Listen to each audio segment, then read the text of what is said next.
Hi, I'm Chris, and I'd like to welcome you, ladies and gentlemen, to the beautiful and rainy Rosenheim. What's so special about that place? Well, actually nothing. It's more the place in the place that we're at today. It's Premium Cars Rosenheim, and as you can guess from the name, it's all about cars today. To be more exact, one car, the Range Rover Velar. Today we're going to be one of the first people in Europe, or maybe worldwide, collecting the Range Rover Velar. The only problem is that it's not my Range Rover Velar, it's the car of a really good friend of mine. His name is Roy, and this is Roy. Hi. Hey guys. I just can guess how Roy feels inside. Are you excited? Very excited. I've never seen this car before. I ordered it in May out of a catalog. I've never driven it, I've never sit in it. I just saw videos, one of your videos actually. Yeah, my video from the car fair in Geneva. Yeah. And I've seen it in the catalog and it convinced me to just try it. So today, for the very first time, I'm going to sit inside, going to see it, and I'm sure I'm going to enjoy it. So it was a blind order, actually. It was a complete blind. Completely blind. But now, let's not waste time and check out this car. Let's do this.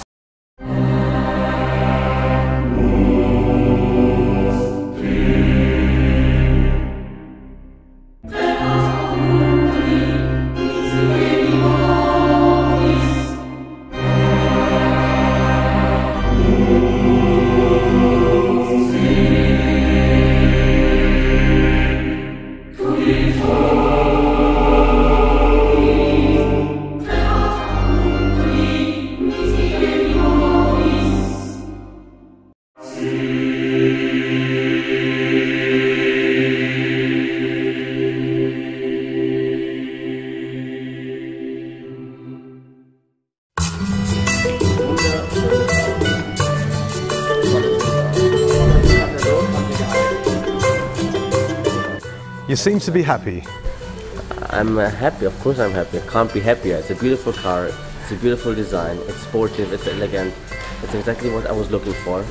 And yeah, the catalog didn't lie. It is as great as I saw it on your video, online or anywhere else. So it's actually your second birthday this year, isn't it? It's a second birthday, yeah. Before we get to the main part, Roy has to sign some papers. Setting up the remote function via iPhone, getting the license plates prepared, some things explained, and the keys handed out. That looks surprisingly simple for a car like the Velar. So time for us to have a walk around. No visitors at the car fair bothering while we're having a walk around. Just the Velar and me. The 20-inch rims belong to the R-Dynamics package.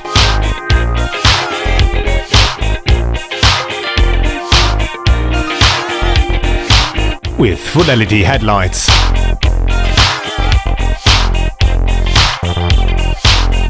And of course LED backlights.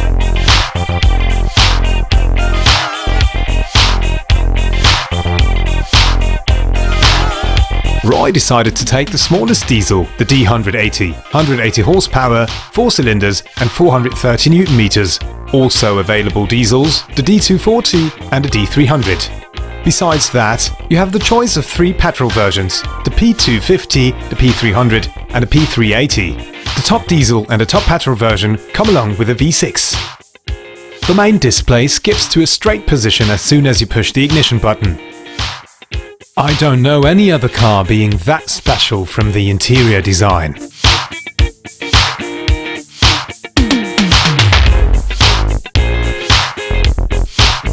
And that special cockpit leather. While Roy is getting to know his car, I thought let's have a quick chat with Willy Bonke, the managing director of Premium Cars Rosenheim, to find out if the Velar is really as popular as my video from the car fair in Geneva suggests, with more than 200,000 views after 6 months. Mr. Bonke, what about the current order status? Are the Velars being sold like hotcakes as expected, or does the price cause inhibitions? Well, like hotcakes, that would be nice. But many clients are really interested in the Velar, and parallel we have a high traffic in the showrooms that the Velar caused. But the competitors are also still hard. There are many other premium car manufacturers here in Germany, not just Land Rover, but we are really happy about the current incoming orders and our expectations get fulfilled, so we are happy at the moment. There's nothing to complain about. Especially another highlight, besides all that leather and cockpit design, are the blue or purple colored LEDs. And of course, the boot, coming along with 675 litres of boot load.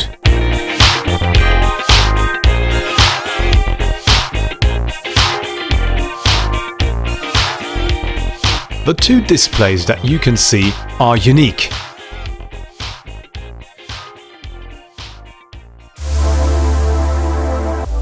And that steering wheel, really royal.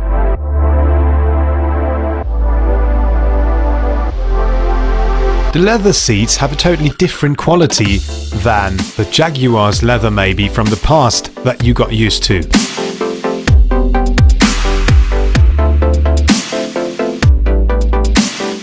And here is the 4-cylinder with its 180 horsepower. But now let's see the car outside. One of the first Velars touching the ground with its wheels.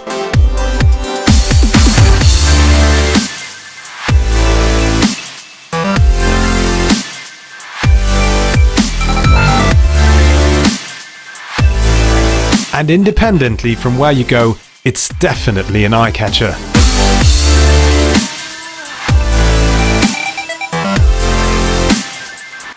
If you order the cameras, you have a surround view function and even a curbside function so that you can see from a camera in the mirror if you scratch the rims. That's fantastic.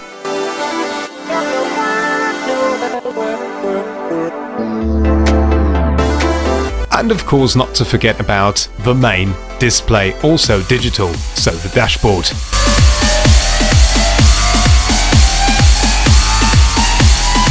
So the technology and the design of the Velar is overwhelming.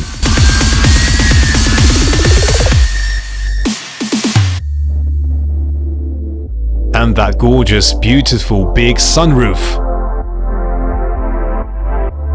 But now, let's drive it.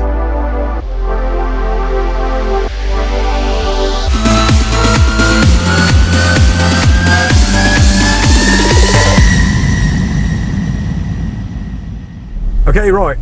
Do you feel majestic? Well, if you consider that the Queen herself is driving Range Rover, I'd say yes, I could feel majestic. Yeah? Why not? Because you're sitting in a Range Rover. Also, my name is Roy. Also, Royal is not far away. Only 2 letters missing to be royal. So it's yeah, it's definitely, you know, you've got a higher position, like 80% of the average traffic as it is an SUV, but bear in mind that the car is more flat than you expect an SUV to be because it's 5 foot 6 inches, and that's kind of flat for an SUV in my eyes. Now, the next question, what I'm really curious about, Roy, is why have you decided to buy the Range Rover Velar? Why wasn't it maybe, let me say, a BMW X5 25D, almost the same price? So what was your main reason? Well, I did consider the BMW X5 and also really? the Porsche Cayenne. Okay. In the end of the day, I decided to go for the Velar because of its futuristic design and state-of-the-art technology. It's not only a beautiful car to drive, it has great comfort, it has latest technology. I feel like having 3 iPads in my hand. Yeah. And that is very cool stuff. That is missing at the X5 or at the Cayenne at the moment. I'm totally with him because I'm actually, you know, I'm a BMW driver, so I love the BMWs and especially the SUVs, offering lots of space and nice design, but nothing is comparable to that what you get here. I mean, take a look at these, you know, you've already checked this out with the introduction or my video from the car fair. We've got these beautiful displays. I mean, just like he said, it's like having 3 iPads with you. Everything is digital, and no other car offers you that kind of design, with the main center screen here and then that digital, everything touch. Just the main buttons are physical buttons, just like that here for the volume and for the air conditioning unit. What's the price now like that? So with these options that you have, that's quite interesting to know. Around about 85k. 85, just like it is now. Okay, so it's really not the cheapest. A lot of extras. Yeah, you got a lot of extras. You know, it's not the cheapest version or possibility to drive an SUV. So, do I have the possibility to drive it? No way. So much fun. So that was Carmania. Thank you very much. Okay, my first impression is, if you are driving a really smooth way, I have to be honest, you're not missing the 6-cylinder or a 6-cylinder, independently from petrol or diesel, because it's smooth and you don't need it, and you have a higher fuel consumption average. But of course, if you are just trying to accelerate, then you can hear and feel, if you are a car enthusiast, that it's a 4-cylinder.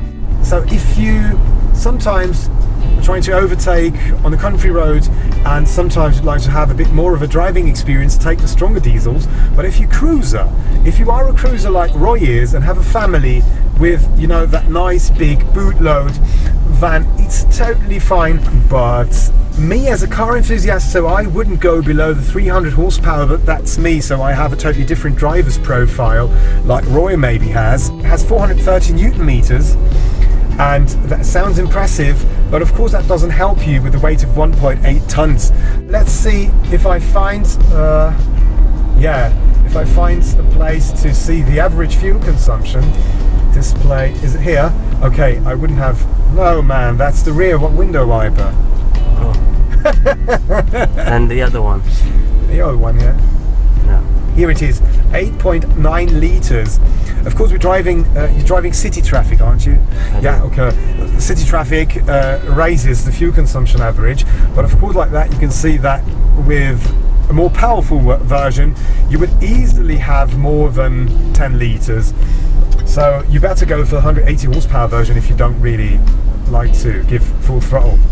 The next thing, as you've already heard, it's an impressive price of 85,000 euros, and an additional 1,000 euros would have got on top if Roy would have ordered the Air Ride. Air Ride is something that you might not need in the all-day usage if you're not driving off-road, but there is one point that's interesting for having the Air Ride, where you should think about getting yourself the Air Ride, and it's the following one. Now, let's say that you just bought a 190-inch TV and you'd like to transport this with your Range Rover Velar. Of course, the boot opens automatically, and then the next question is how to put it in here without the Air Ride. And I tell you why, because if you don't have the Air Ride, you can't lower the car, and you've got the sill here being quite high. Even for me, I'm 6'2" tall, but if you aren't, and if you're a lady maybe, and you don't have that much power like a man, then it's difficult to put heavy stuff in here, because you have to get over the sill, because if not, then you might scratch the rear bumper, and then you have to get over that part here and do it like that, and this isn't easy. And if Roy had the Air Ride, you could lower the car a lot more, so just like that, and it's a lot easier to put stuff in here. So that's why I recommend you to take the Air Ride if you buy the Velar. If you buy the V6 engine, so the diesel or the petrol version, you get that as a free option. So these V6s include the Air Ride without the necessity of paying some additional money. Now, some quick words about that infotainment system. That's quite similar to that what Volkswagen offers with its digital dashboard. The two round instruments to the left and to the right, and in the middle you can select between all the different modes. Wow, that's take cool. A look at that, that nav in the center screen, and many things, like you have the active cruise control, the lane assist, the blind spot warning, nice to have it in the side mirrors, yeah, I see it. everything just dropped now on the backs from the back seats. So the brakes are good. This is something we can know. I hope you didn't shit your pants. The driver's bad, the brakes better be good. So you can also select between the different modes, like dynamic, eco, and I think I love that. You know, you can see your Velar here, and it's so nice. It's so different to other cars. Comfort mode. This is for slippery roads, like on rainy roads or maybe snowy surfaces. Then you've got even an off-road modes like sand maybe, and it's more agile than I expected it to be. It doesn't drive like an SUV, and that's positive. If you are accelerating. You are a very bad driver. Thank God Range Rover has a good braking system. Oh, come on, it's a new car. Also, a Kia has good brakes if it's new. Okay, I'm not wanting just no criticism of Kia. Kia, fantastic cars. I'm not criticizing Kia either, I'm criticizing you. But what can I do if he's hitting the brakes every 5 meters? Yeah, take a look at that. Yeah, he is he's a very careful driver. Don't say anything more about that, what he is. Have you ever felt? Are you listening? What's my conclusion after these 15 kilometers of driving the Range Rover Velar? Well, it's the most beautiful SUV now on the market, and I stay faithful to the words that I said in March at the Geneva Car Fair. There's no other car that can battle the design from the inside and the outside of the Range Rover Velar. You have the choice of the engines. You've got 6 engines that you can choose of, so 3 diesels, 3 petrol versions. Unfortunately no hybrid and no E version, but I think the cycle of the clients of Range Rover isn't big enough to put so much money in the development of hybrids and E-cars. But maybe there's coming up something in the closer future that would be nice. This is Carmania. Please subscribe on my channel by clicking on the logo, and leave me comments if you think that the Range Rover is as beautiful as I say it, or maybe you say it's just a wannabe SUV for people wanting to show that they're wealthy from the upper class. And yeah, leave me some thumbs up if you like the video. Thank you very much for watching Carmania. Thank you very much, Roy, for driving your Velar. Have you ever played 15 Minutes in Heaven when you were in high school? 15 Minutes in Heaven? No, what the hell is that?